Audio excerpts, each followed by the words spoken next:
Hi, I'm Harrison Mooney, the author of Invisible Boy, a memoir of self-discovery.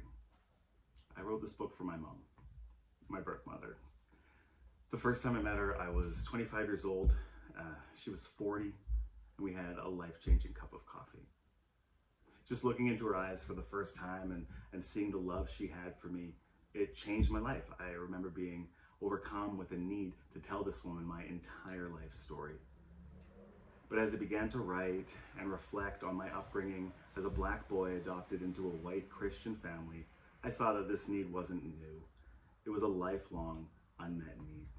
I never felt seen or understood in my home, in my church, in my community, but I didn't understand my place in the world either.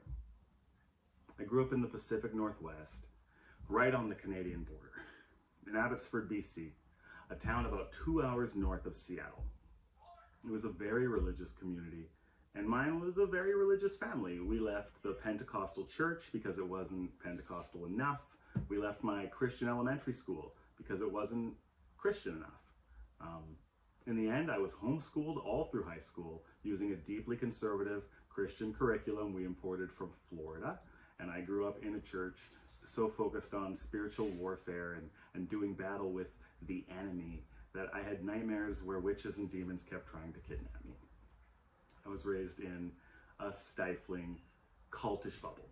And it wasn't until my family set out on a cross-continental road trip to Pensacola, Florida, to tour the Christian college that was supposed to come next for me, that I began to see the world for what it was. And as we moved through the South, to see my blackness as central instead of irrelevant to my experience.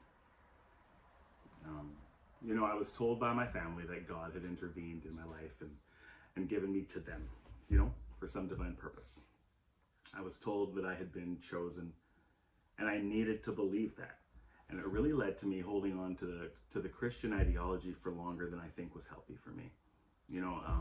But as I came of age, and I started to look at it more, and started to realize that when we talked about the enemy, we were often referring to me.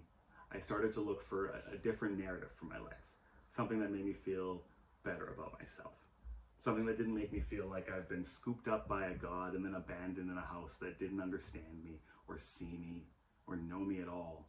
So I started looking for my mother, and it turns out she was waiting for me. I wrote this book because I wanted people to know that there's another way, that the narratives we've been told, these narratives that often don't exalt us, that make us feel marginalized and small and powerless, these narratives are lies. Lies designed to keep you in the dark about your history, your power, your freedom, your worth, your beauty. I know that there are thousands of children all over the world that need a book just like this, and this book is for them too. This book is for you. I really hope you enjoy it. Again, it's called Invisible Boy, a memoir of self-discovery, and it's by me, Harrison Mooney. Thanks so much.